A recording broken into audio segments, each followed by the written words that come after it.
Vamos abrir a palavra, irmãos. Vamos ouvir o nosso Deus.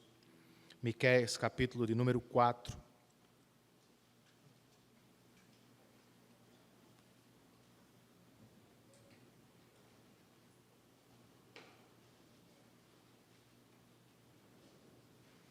Nós vamos estudar do verso 1 do capítulo 4 ao verso 1 do capítulo 5.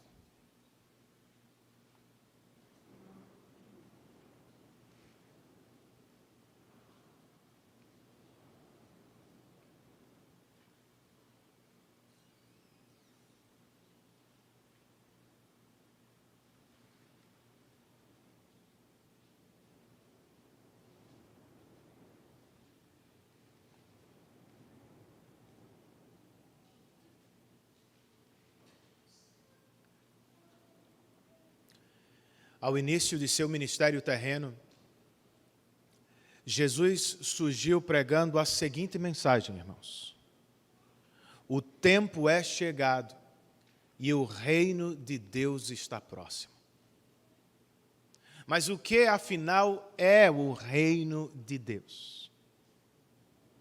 Os cristãos não são unânimes, pois, como escreve o teólogo George Led, em um texto que está no nosso boletim, algumas passagens da Escritura se referem ao reino de Deus como o reinado ou governo dele sobre nós.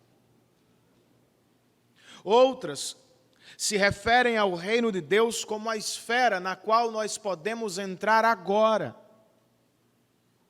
Mas outras fazem referência a uma esfera futura que virá apenas com a volta de nosso Senhor Jesus Cristo. E agora? O que fazemos? Não precisam ser 3 interpretações distintas, queridos. Podemos ver as diferentes passagens como diferentes estágios de um mesmo reino, pois nós sabemos, por meio do Espírito, e mediante a fé no Evangelho, Deus já nos transportou de um reino de trevas para o seu reino maravilhoso. O problema é que nós não o desfrutamos totalmente. Vivemos o que os teólogos gostam de chamar de a tensão entre o já e o ainda não. Nós já estamos no reino de Deus, mas ainda não vivenciamos sua plenitude. Então, o que vivenciamos agora? E o que será que o Rei está fazendo nos últimos dias? Esta é outra expressão que causa alguma confusão.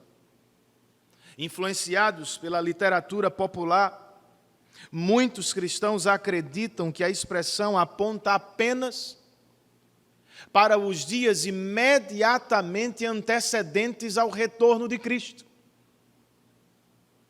No entanto, irmãos, um estudo mais sério das Escrituras revela que desde a ascensão até o retorno do Salvador, o que temos são os últimos dias da história da redenção. Não há nenhum outro grande evento entre a ascensão de Cristo e seu retorno para acontecer. Mas o que será que o Rei está fazendo agora? E como suas obras nos últimos dias podem encher nossos corações de encorajamento e esperança? Vamos aprender com Miqueias capítulo 4, irmãos. Comecemos com o verso de número 1, e como sempre fazemos, tenhamos nossas Bíblias abertas durante a exposição. O texto sagrado nos diz: nos últimos dias, acontecerá que o monte do templo do Senhor será estabelecido como o principal entre os montes, e se elevará acima das colinas, e os povos a ele acorrerão. Vamos orar mais uma vez?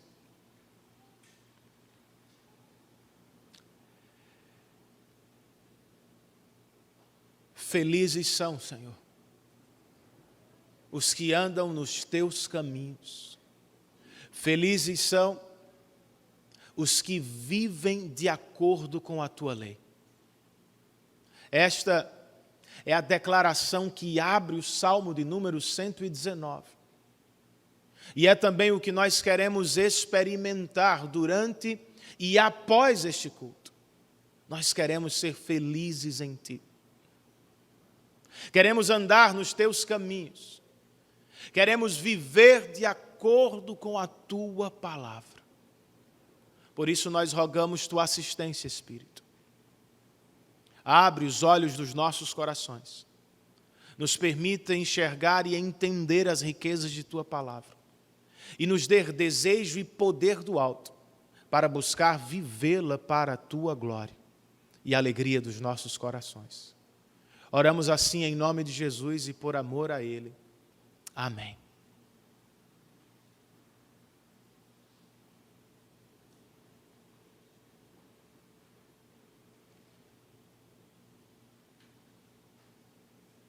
O que temos aqui, queridos, é um poderoso contraste entre os capítulos 3 e 4.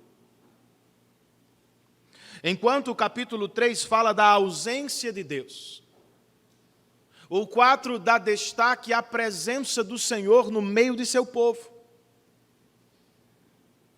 O capítulo 3 tratou de tempos de guerra, mas no 4 o profeta profetiza dias de paz. No capítulo 3, Miqueias abordou a opressão dos poderosos. No 4, ele vai falar da força dos fracos. Ao final do capítulo 3, Jerusalém ficou sabendo que vai ser arrasada. Ao início do 4, Deus promete exaltá-la entre todos os povos da terra. Trata-se, portanto, de um capítulo escatológico e cheio de esperança. Mas nós não podemos esquecer do contexto imediato desta passagem. O reino do norte, como ouvimos, já caiu sob o poder dos assírios. E a esta altura, por volta do ano 700 a.C., o reino do sul estava cambaleando das pernas. Cidades inteiras de Judá já haviam sido destruídas. E qualquer habitante de Jerusalém podia ver o cerco montado por Senaqueribe, o rei da Assíria. É um tempo difícil e desanimador, irmãos. Para fortalecer o povo remanescente de Deus que ainda estava em Jerusalém, o profeta se volta do presente caótico para um futuro cheio de esperança. Não se entreguem ao desespero, crentes. Nos últimos dias, diz o profeta, Deus fará grandes coisas para a própria glória e para o bem eterno de seu povo. Esta também é a mensagem do Senhor para mim e para você. O presente pode não ser a melhor coisa do mundo. Sua vida pode estar difícil hoje. Mas não é tudo o que você conhece. Nos últimos dias, Deus fará grandes coisas para a própria glória e para o bem eterno dos nossos corações. A pergunta que precisamos fazer ao texto é: o quê? O que Deus fará nos últimos dias nos quais nós já estamos? Bem, de acordo com o que Miqueias recebeu, em primeiro lugar, ele nos diz entre os versos 1 e 5, nos últimos dias, Deus reunirá os seus eleitos. Versos 1 e 2, irmãos. Nos últimos dias, acontecerá que o monte do templo do Senhor será estabelecido como principal entre os montes. E ele se elevará acima das colinas, e os povos a ele acorrerão. Muitas nações virão dizendo: venham, subamos ao monte do Senhor, ao templo do Deus de Jacó. Ele nos ensinará os seus caminhos para que andemos nas suas veredas. Pois a lei virá de Sião, a palavra do Senhor de Jerusalém. Nestes versos nós temos dois movimentos muito importantes, queridos. O primeiro deles é a exaltação do templo do Senhor.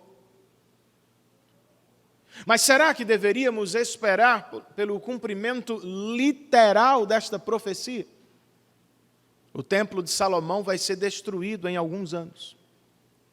No lugar dele, ao voltarem do cativeiro, os israelitas vão construir um segundo e menor templo.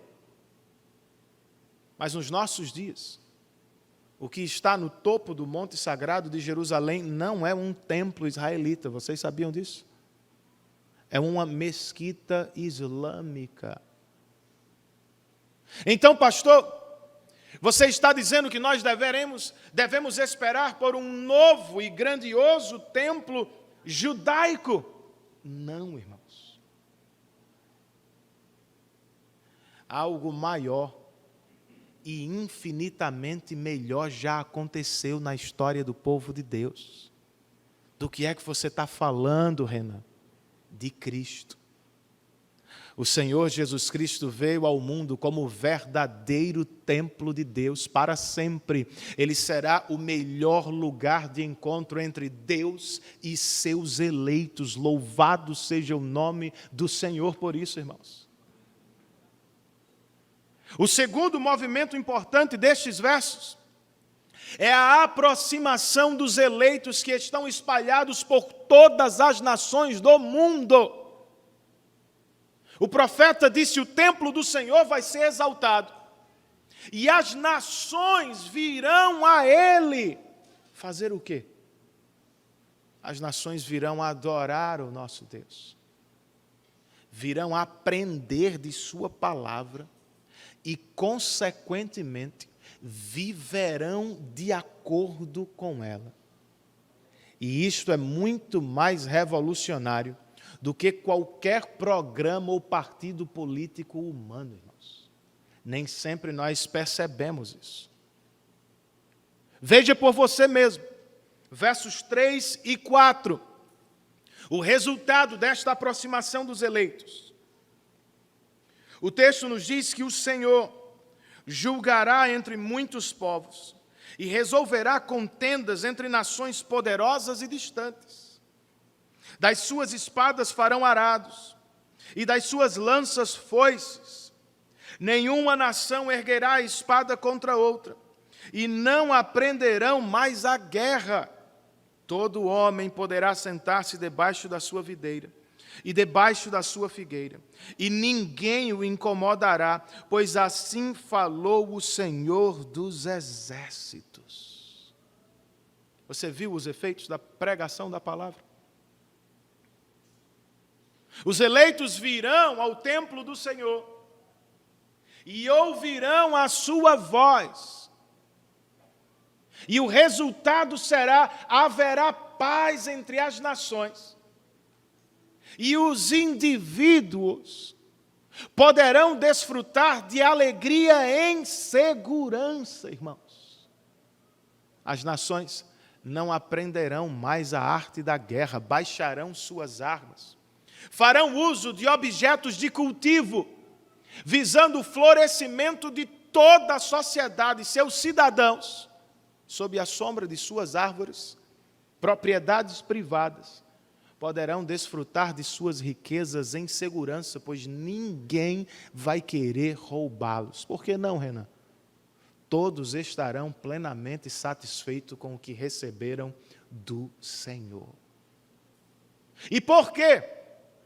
Verso de número 5. Pois todas as nações andam, cada uma em nome dos seus deuses. Mas nós andaremos em nome do Senhor, o nosso Deus, para todo sempre. Essa é a decisão sagrada de levar a vida, irmãos, segundo Deus. Do lado de fora dos muros de Jerusalém, os assírios são muitos e poderosos. Confiam em seus carros, em suas armas. Mas do lado de dentro, o profeta pregador diz ao povo de Deus: vocês confiem em Deus, dependam dEle. Não é o que precisamos fazer? Em um mundo perigoso e politicamente agitado como o nosso, não sonhamos nós com uma vida feliz e segura, irmãos. Mas onde a encontramos?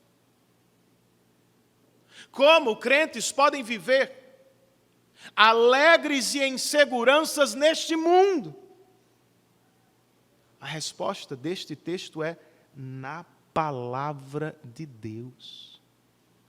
Os benefícios prometidos por Miqueias, felicidade e segurança, são distribuídos entre aqueles que sobem ao templo do Senhor para aprender de sua voz. Eis um sinal de conversão que deveríamos procurar em nossa mente e coração, para nossa própria segurança. Um convertido genuíno ama a Deus e ama ouvir a voz do Senhor. Ele quer conhecê-la. Ele deseja crescer nela. Ah, Renan, é algo básico, eu sei, irmãos. Mas do lado de fora, nossa aproximação ou distância da palavra pode dizer muito de como estamos do lado de dentro. Você realmente ama a Deus?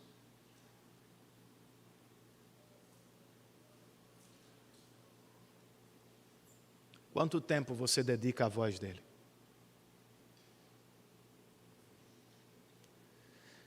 Qual é o nível de interesse de sua mente pelas coisas do Senhor?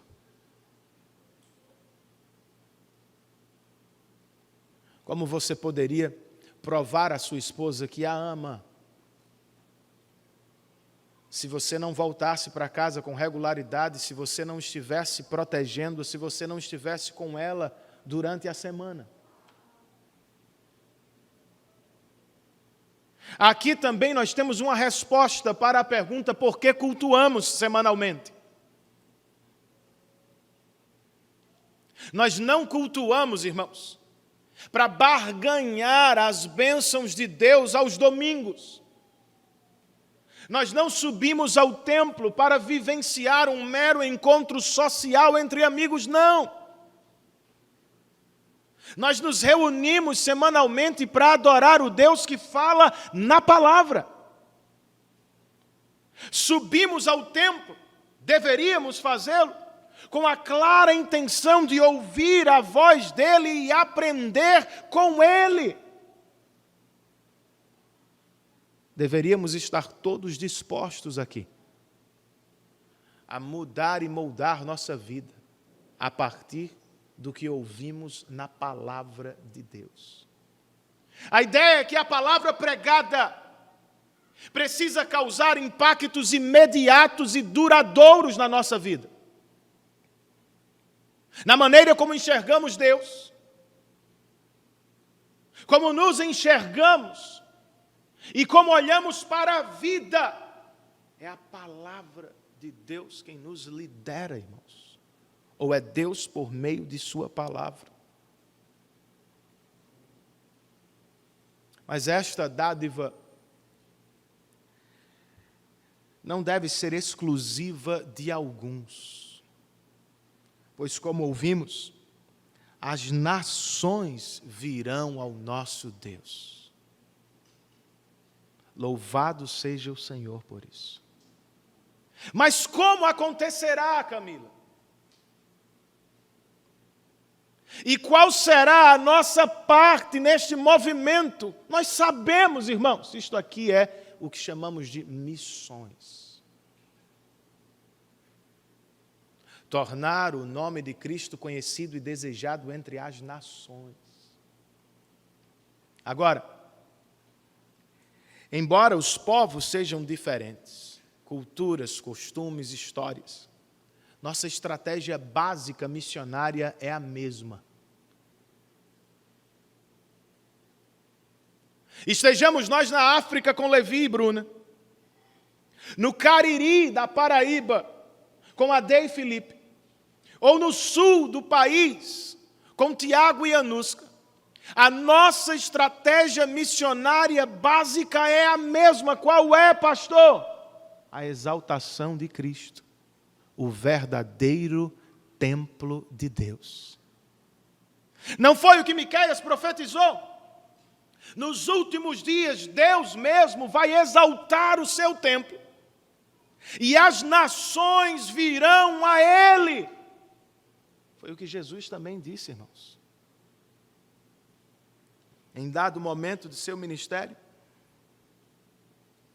Ele disse: mas eu, quando for levantado da terra, atrairei todos a mim. E João, o apóstolo, acrescentou: Jesus disse isso para indicar o tipo de morte que haveria de sofrer, ou seja, morte de cruz. O que os missionários então fazem em terras distantes, e o que cristãos devem fazer em suas cidades e famílias, é basicamente a mesma coisa. Nós exaltamos o bendito Filho de Deus, crendo que Ele mesmo vai atrair os seus eleitos. Você crê nisso? É o que a Bíblia declara e ensina, irmãos. Por isso, nós não precisamos misturar nossa fé evangélica com nenhuma filosofia ou ideologia do mundo. Não deveríamos seguir as igrejas contemporâneas e pragmáticas, que, sob a justificativa de que querem atrair os jovens, misturam o que fazemos na igreja com o que se faz no mundo. Não, irmãos. Não somos nós quem atraímos pessoas de maneira salvífica. Nossa parte é exaltar o Cristo de Deus, para que Ele mesmo, por meio de seu Espírito, chame os seus eleitos. E por isso nós não devemos temer o que não conhecemos. Vocês sabem, por vezes nós paralisamos na evangelização e missionários nas missões, por medo do que não conhecem. Mas, pastor, eu não estou preparado o suficiente para ministrar aos índios. Eu não os conheço bastante. Eu não conheço a cultura dos africanos. Pastor, eu não sei da história da pessoa, do meu serviço, do meu trabalho. Ok, meu irmão. Nós sabemos de coisas mais importantes. Qualquer que seja a cultura do seu amigo de trabalho, não tenha dúvida, ele nasceu como um rebelde. Está sob a ira de Deus. E só Cristo pode salvá-lo da condenação eterna. Você já sabe disso. Quer ele seja africano, brasileiro ou norte-americano, a necessidade dele já está revelada nas Escrituras. Ele é um pecador, carente da graça de Deus revelada na cruz do Calvário. Então, pregue o Evangelho. É suficiente.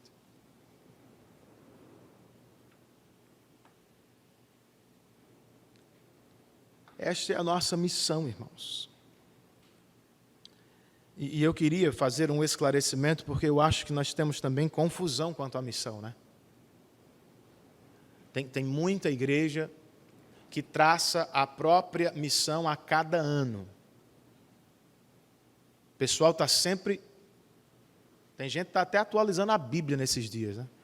Mas tem muitas igrejas que deixam a Bíblia de lado e ficam atualizando a missão, seguindo a agenda do mundo. A cada nova necessidade, uma nova missão, e uma nova ONG, e um novo grupo, e um novo ministério. Irmãos, vamos esclarecer isso. Enquanto igreja, Nossa missão é única. Não há tantas assim. Coletivamente, nossa missão é adorar a Deus, edificar os santos e pregar o Evangelho de Cristo para a salvação dos perdidos. Só tem essa. Você não precisa inventar mais coisa. Não precisa ficar desesperado. Essa é a missão que o Senhor já nos deu. Amém? Agora, como indivíduos, cristãos podem, por assim dizer, receber uma missão particular onde Deus os plantou. Como crentes, como homens e mulheres que foram atraídos ao Salvador. Crentes são pessoas transformadas. Porque já estão em paz com Deus, eles vão perseguir a paz entre os homens. Porque estão satisfeitos no Senhor, felizes com o que receberam de Deus. Eles já podem abaixar as armas, já podem servir o próximo, não precisam esmagá-lo. Justiça social não é a missão da igreja, mas é um desdobramento natural da transformação que o Evangelho causa em todos nós. Biblicamente falando, espera-se que crentes sejam mais justos, que crentes tratem seus empregados da melhor maneira possível. Não deveríamos sequer ser obrigados pela lei. Deveríamos cuidar e amar as pessoas, irmãos, por amor ou por aquilo que Deus fez por nós em Cristo.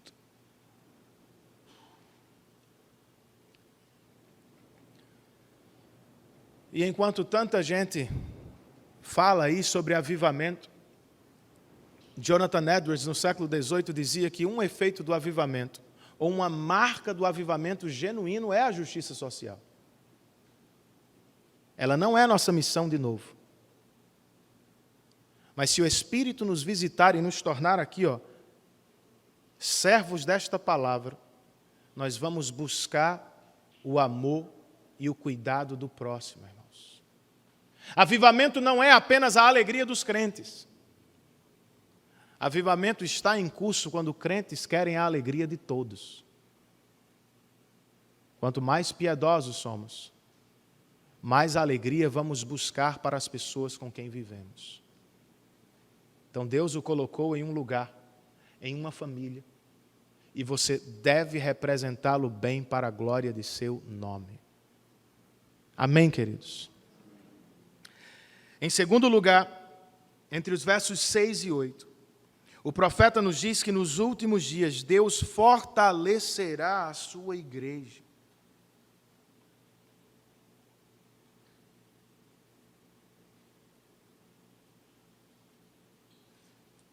Os versos 6 e 7, parte A, registram o seguinte: naquele dia, declara o Senhor, ajuntarei os que tropeçam e reunirei os dispersos, aqueles a quem afligi. Farei dos que tropeçam um remanescente, e dos dispersos uma nação forte. A expressão naquele dia, do verso 6, é sinônima à expressão nos últimos dias, do verso 1. O profeta está dizendo, nos últimos dias, como o pastor de Israel, o Senhor vai reunir suas ovelhas fracas que tropeçam e se perdem neste mundo. Percebam isso, de novo, ovelhas são fracas. Elas tropeçam e se perdem, se afastam do Senhor. A sorte das ovelhas é o pastor, irmãos. O pastor de Israel está prometendo aos seus: vocês já tropeçaram, vocês se perderão no mundo, mas eu vou trazê-los de volta em segurança. Vou colocá-los no meu aprisco outra vez, e por graça vou fazer de vocês, ovelhas fracas, uma nação forte. As ovelhas são fracas, Ele é forte para fazer de ovelhas uma nação forte. Ele não apenas vai trazê-las de volta ao aprisco, Ele vai reinar sobre elas. Verso 7, parte B, e verso 8. O texto nos diz que o Senhor reinará sobre eles no monte Sião, daquele dia em diante e para sempre. Quanto a você, ó torre do rebanho, ó fortaleza da cidade de Sião, o antigo domínio será restaurado a você. A realeza voltará para a cidade de Jerusalém. Não sei se vocês se lembram, mas um dos momentos mais tristes da história de Israel foi quando o povo resolveu pedir a Samuel para ter um rei como as demais nações. Samuel ficou profundamente triste e hesitou. Mas o Senhor lhe disse: Samuel, atenda ao que o povo quer. Pois o povo não rejeitou a ti, rejeitou a mim como rei. De Samuel, irmãos, a Miqueias, a história do povo de Deus é feita por reis inconstantes. Homens que ora são mais piedosos, ora muito menos piedosos. Mas uma mudança significativa e permanente vai acontecer nos últimos dias. Qual é? O Senhor vai reinar abertamente sobre o seu povo. Como, Renan? Quando isso vai acontecer outra vez, irmãos? Já aconteceu. Quando Cristo veio ao mundo. Ele não veio apenas para ser o templo ou o lugar de encontro entre Deus e seus eleitos. O Senhor Jesus Cristo veio para reinar como o rei sobre a sua igreja.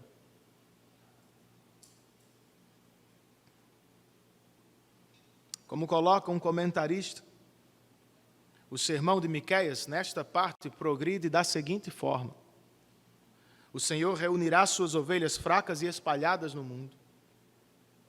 Depois Ele reinará pessoalmente sobre elas na vinda do homem-Deus Jesus Cristo. E então Deus estabelecerá fortalezas seguras em volta de sua salvação. Que segurança nós temos em Cristo, irmãos. Por meio de sua morte vicária e de seu túmulo vazio, Jesus Cristo nos salvou, está agora mesmo nos liderando por meio de sua palavra, e Ele vai nos proteger até o último dia. Louvado seja o Senhor por esta segurança. Mas a pergunta que precisamos fazer é: será que de fato estamos em Cristo? Quem é o povo de Deus? Ou quem é a igreja de Cristo, segundo Miqueias capítulo 4? Não sei se todos gostam disso, mas a verdadeira igreja de Cristo é feita de gente fraca e não de gente forte. Nós somos todos ovelhas fracas, que tropeçam e se perdem. Não somos ovelhas fortes, robustas, poderosas. Não foi o que Paulo disse aos Coríntios, irmãos? Lembrem-se de quem vocês eram antes de Cristo. Poucos eram de nobre nascimento.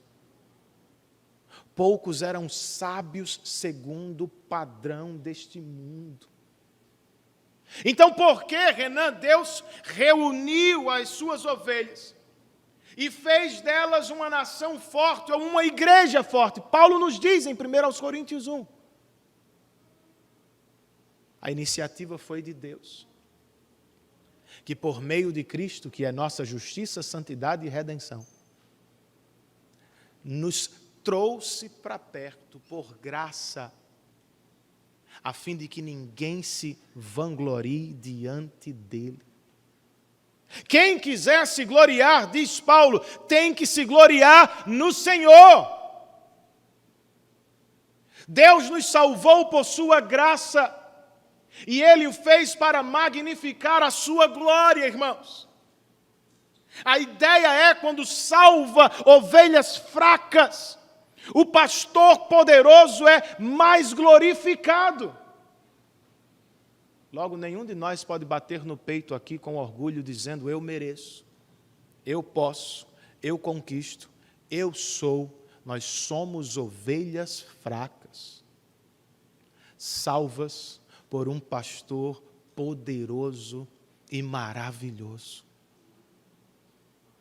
À luz deste texto, a igreja de Deus também é feita de gente submissa e não de gente insubmissa. Ninguém aqui é rei ou rainha de absolutamente nada. Somos todos servos do rei. E sim, irmãos, nosso rei nos salvou da condenação eterna do pecado. Mas ele não nos deixou aí na rua. Vivam agora de qualquer jeito. Não. Ele nos salvou da condenação eterna e nos salvou para o seu reino. O que significa que Ele reina sobre nós.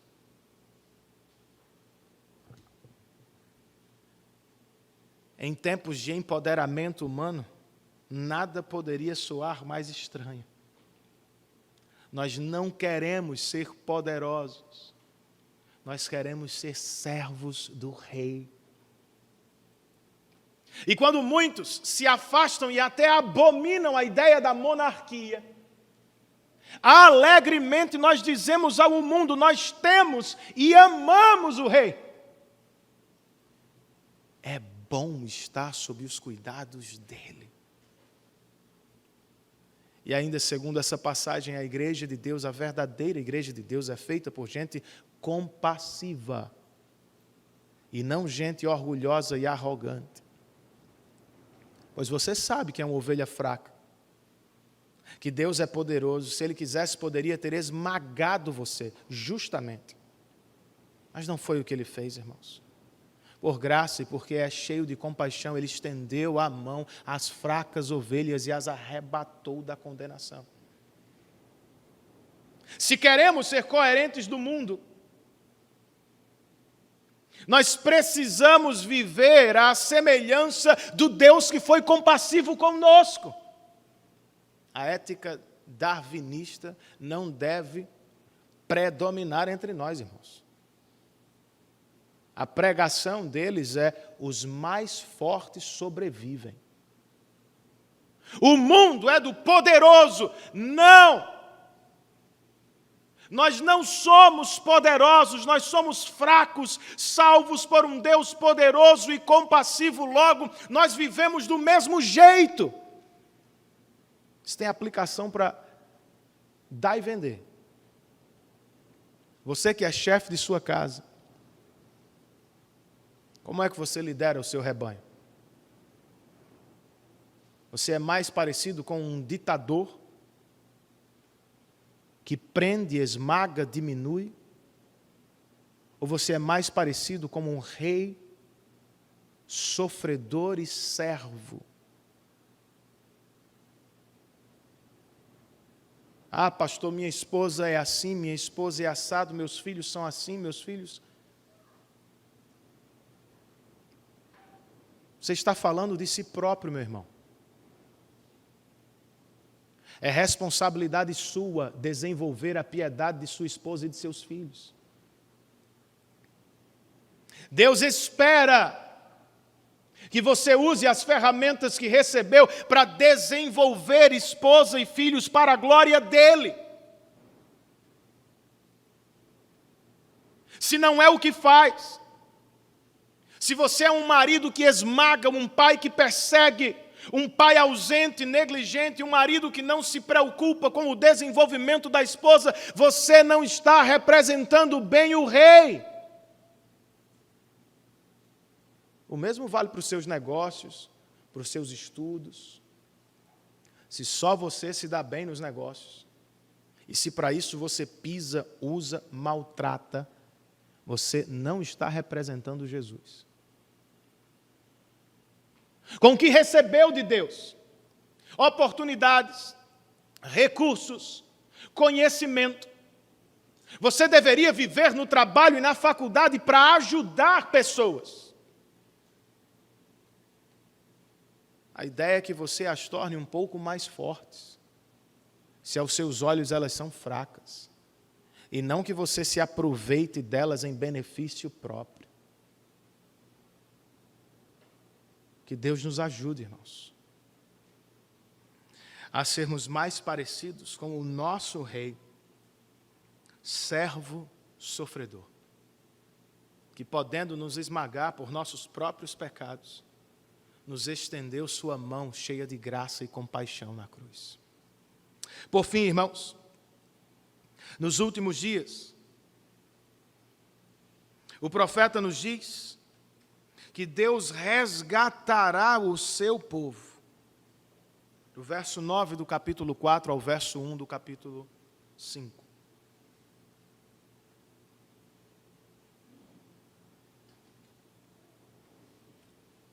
Miqueias, se você leu o texto em casa, você deve ter visto isso, abruptamente muda, repentinamente volta do futuro para o presente, ou dos últimos dias para o agora. 3 vezes ele emprega esse mesmo advérbio de tempo, agora. E de cara eu posso dizer o seguinte, isso aqui prova que o cristianismo não promove um escapismo da realidade. Por vezes nós ouvimos isso. Vocês fazem uso da religião para escapar da realidade. Não, irmãos. Nossa fé não tem medo da realidade. Ela encara de pé, sem romance, mas também com muita esperança no Rei. É o que temos aqui. Versos 9 e 10. O profeta diz: agora, por que gritar tão alto? Você não tem rei? Seu conselheiro morreu, para que a dor seja tão forte para você como a de uma mulher em trabalho de parto? Contorça-se em agonia, ó povo da cidade de Sião, como a mulher em trabalho de parto, porque agora você terá que deixar os seus muros para habitar em campo aberto. Você irá para a Babilônia e lá será libertada. Lá o Senhor a resgatará. Eu acho esse texto maravilhoso, irmãos. Por 2 razões. A primeira delas, 100 anos antes do cativeiro da Babilônia, Miqueias está falando do sofrimento do povo de Deus.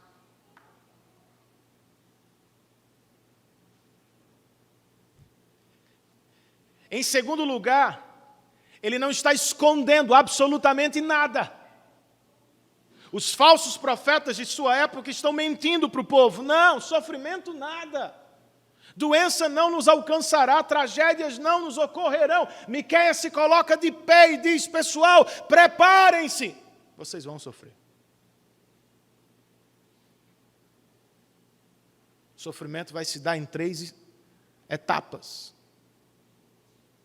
Vocês deixarão a cidade santa, ela será destruída. Temporariamente vocês viverão em campos de deportação. E por fim vocês serão distribuídos entre as cidades da Babilônia, onde viverão por 70 anos. Nem tudo, porém, está perdido, irmãos. Pois 100 anos antes, o profeta está dizendo à igreja de Deus: vocês vão sofrer na Babilônia, mas não se entreguem ao desespero, o próprio Deus vai salvá-los na Babilônia. Nossos irmãos foram desobedientes e disciplinados. jamais foram abandonados pelo Salvador. Isso é maravilhoso, irmãos. Mas agora, versos 11 e 12. Agora muitas nações estão reunidas contra você. E elas dizem que Sião seja profanada e que isso aconteça diante dos nossos olhos. Mas elas não conhecem os pensamentos do Senhor. Não compreendem o plano daquele que as ajunta como feixes para a eira. A referência parece ser imediata. Miqueias deve estar falando de Senaqueribe, rei da Síria, e de seus muitos aliados que estão do outro lado do muro. Se você se recorda da história, Senaqueribe foi arrogante, humilhou o rei Ezequias de Judá e abertamente, através de uma carta, desafiou o Deus de Israel e Yahvé. Quem é o Deus de vocês?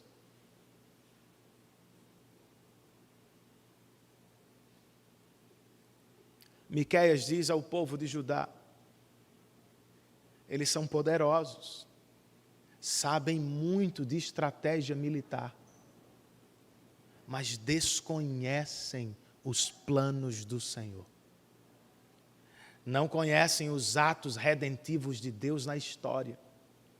E não perceberam que Deus os reuniu para a própria destruição. Mas e o que fazemos, Miqueias?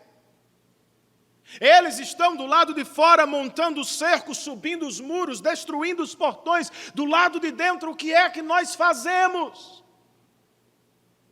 Uma mesma ordem em várias imagens. Verso 13 do capítulo 4. Verso 1 do capítulo 5. Levante-se e debulhe, ó cidade de Sião. Pois eu darei a você chifres de ferro e cascos de bronze, para despedaçar muitas nações. Você consagrará ao Senhor, ao soberano de toda a terra, os ganhos ilícitos e a riqueza delas. Reúna suas tropas, ó cidade das tropas, pois há um cerco contra nós, e o líder de Israel será ferido na face com uma vara. Qual é a ideia, irmãos? O Senhor vai salvar o seu povo no futuro, na Babilônia. O Senhor vai salvar o seu povo no presente, diante dos assírios. 185 mil cairão diante dele. Mas quanto ao povo, o povo precisa estar pronto para a batalha. Eu e vocês também.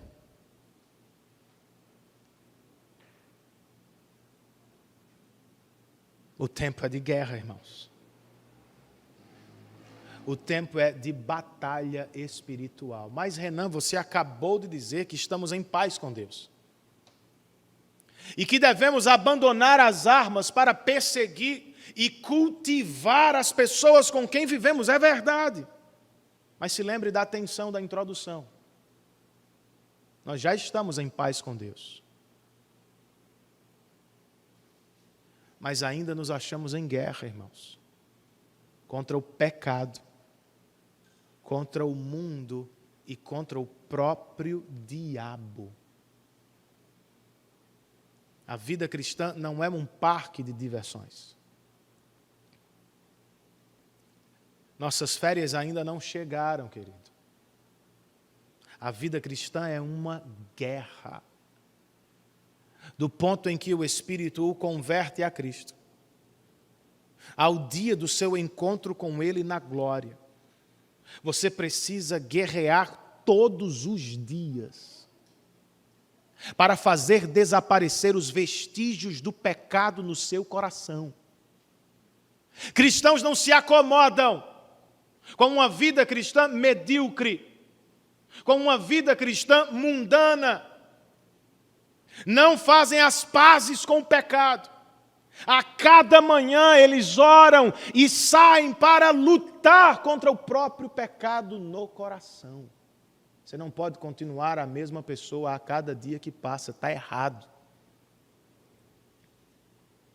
É sua responsabilidade, sob o poder do Espírito, escavacar o coração e fazer desaparecer todo vestígio de pecado. Isso é guerra, irmãos, contra você mesmo. Precisamos guerrear aqui, todos os dias. Batalha espiritual é muito mais isso aqui do que ficar vendo demônio em tudo quanto é lugar. É orar ativamente, é desejar e perseguir continuamente a transformação da mente. A ideia é que nossa mente seja cada vez mais obediente, até que chegue ao ponto de ser plenamente cativa ao Rei. Isso é batalha espiritual. Batalha espiritual, irmãos, é não se acostumar com o mundo. E aqui eu não estou falando de comida, bebida. Eu estou falando de valores, filosofias e estratégias. Nossas famílias não podem ser mundanas. Precisam ser piedosas. Eu e vocês precisamos batalhar por isso. O que vemos, o que conversamos, o que perseguimos na vida. Não sei se você vai gostar disso, mas a hora não é tanto de prosperidade e saúde, sabia disso? A hora é sofrimento e tribulação. Nosso evangelho não é o da prosperidade, não é o do bem-estar, não é da sorte e do amor, não é, irmãos, o da saúde. Vez por outra, alguém terá que nos dizer, ou nós mesmos teremos que repetir a fala de Miqueias. Crentes, preparem-se, vocês vão sofrer na vida. Mas pastor, pelo amor de Deus, meu irmão, você não lê sua Bíblia, não? Paulo disse aos Tessalonicenses que eles não deveriam ficar inquietos com as tribulações desse mundo. Pedro, em sua carta, nos diz que não deveríamos ficar surpresos com o sofrimento. Jesus não mentiu para ninguém, ele disse, neste mundo vocês terão aflições. Todas as igrejas que dizem o contrário estão mentindo.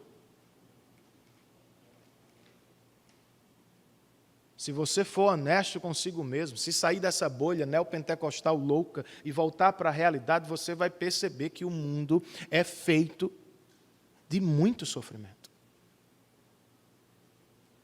Se levar Cristo a sério, você vai ser perseguido.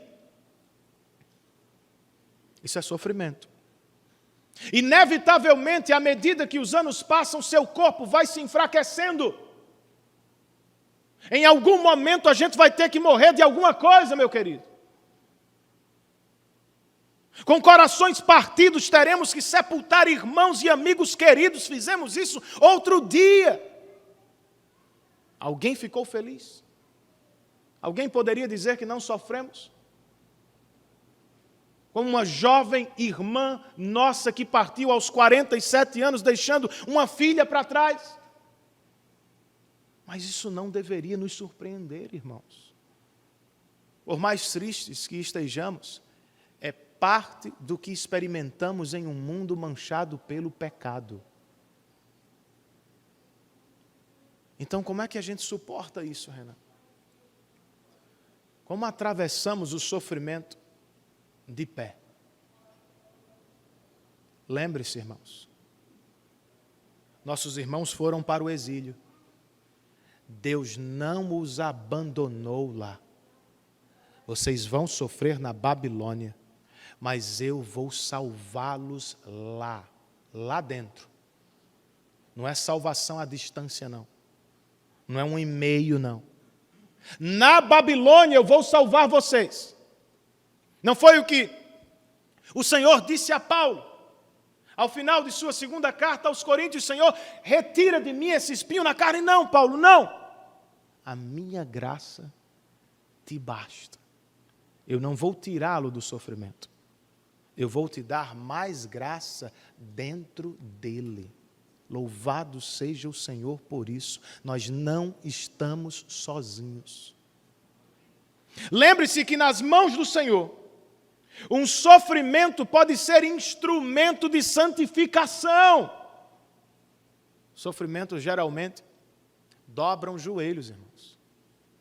Reorientam olhos. Nos trazem para perto do Senhor. E é onde queremos estar mesmo. Se estivermos perto dele, estaremos distante do pecado e do mundo. Então, louvemos a Deus por tudo. E não se esqueça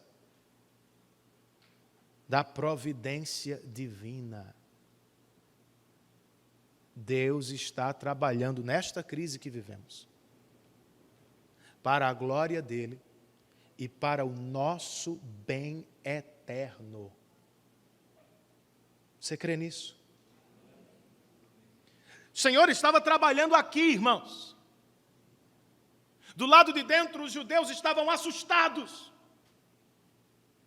Do lado de fora, os assírios cantavam vitória antecipadamente, mas o Senhor estava movimentando a história para derrotar os assírios e salvar o seu povo.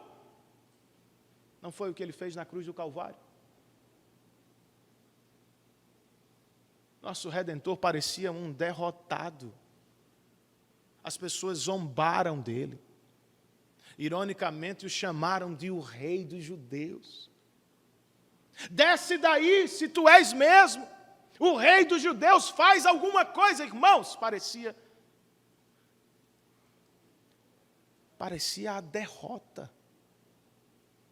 Mas vocês sabem, Deus fez do ato mais hediondo da história da humanidade, crucificar o Filho de Deus. O ato de salvação mais glorioso da história da redenção. O nosso Deus trabalha em tudo, irmãos.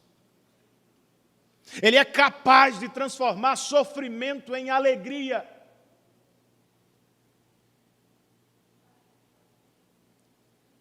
Então, quando você estiver sofrendo, volte os olhos para a cruz e encontre encorajamento no que Deus fez por você ali.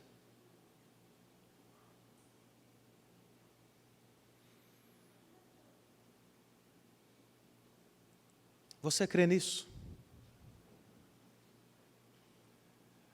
Você que é um ouvinte do Evangelho, mas ainda não se rendeu a ele. Não ache que essa crise que enfrentamos é a pior coisa do mundo. Esses irmãos aqui estavam sob a chuva do juízo de Deus. Seriam levados ao cativeiro da Babilônia, sofreriam muito. Mas mesmo assim não era o pior. Há algo, irmãos, que vem num futuro breve, que será eternamente mais pesado. Será infinitamente pior. Chama-se a ira de Deus. Eu estava numa livraria cristã e um jovem me pediu uma indicação e eu sugeri um excelente livro de R.C. Sproul. Não este que você está lendo, Irla, mas um livreto chamado Salvos de Quê? A tese do livro é a seguinte: nós somos salvos por Deus, nós somos salvos para Deus e nós somos salvos de Deus. E eu fui explicando o livro para o jovem. Quando eu cheguei nessa última parte, nós somos salvos de Deus, a dona do estabelecimento, ou a responsável do estabelecimento, gritou comigo assustada. Mas como é? O que é que você está dizendo? Eu repeti, nós somos salvos por Deus, nós somos salvos para Deus e nós somos salvos de Deus. Mas de Deus? Eu falei, de Deus. Não pode ser o Senhor, não. Eu falei, minha irmã, você pecou contra quem? Contra Deus ou contra o diabo? Quem é o juiz de toda a terra, Deus ou o diabo? Ela ficou sem resposta, irmãos. Algumas pessoas não sabem disso ou não querem ver isso. O inferno é o inferno da ira de Deus. Essa é a pior crise que um ser humano pode viver. Por isso, antes que ela chegue, no retorno do Salvador, nós o convidamos, olhe para Cristo com fé, ou seja, confiança. Não é fé do tipo, eu vou dar um salto para ver se vai dar certo, é confiança. É olhar para Ele confiando que o que Ele fez na cruz foi por vocês suficiente para arrebatá-lo da ira de Deus e colocá-lo sob a mão abençoadora do mesmo Deus. A parte dele Ele fez, irmãos, ao preço imensurável da vida de seu Filho unigênito. O sangue do Cordeiro foi derramado para a nossa salvação. A sua parte é confessar o seu pecado, é abandonar qualquer tipo de justiça própria e é se render. É um milagre isso. Se render aos pés de Cristo e confessar que Ele é o seu Salvador e o seu Rei. Faça-o enquanto há tempo. E o que nós fazemos, pastor, até lá, ou seja, o que fazemos enquanto esperamos o retorno do nosso Salvador? Ele mesmo, o Rei bendito, disse o seguinte: vocês orem assim: Pai nosso que estás nos céus, santificado seja o teu nome, e venha o teu reino. Seja feita a tua vontade, assim na terra como no céu. O reformador João Calvino, com quem eu concluo este sermão, comentando a oração do Pai Nosso, escreveu: nós oramos pedindo que venha o reino de Deus. Quer dizer que todos os dias e cada vez mais o Senhor aumente o número dos seus súditos e dos que nele creem. Isso é uma oração missionária. Que seja neles e por eles glorificado em todos os aspectos. E aos que ele já chamou e reuniu em seu reino, que ele distribua e multiplique cada vez mais abundantemente as suas graças. É pelo que deveríamos orar, irmãos. Ao Rei, pelo reino e pelos seus súditos. Vamos fazer isso? Curve a sua cabeça. Pense um pouco sobre aquilo que você ouviu. E ore ao Senhor em preparação para participar da mesa dele.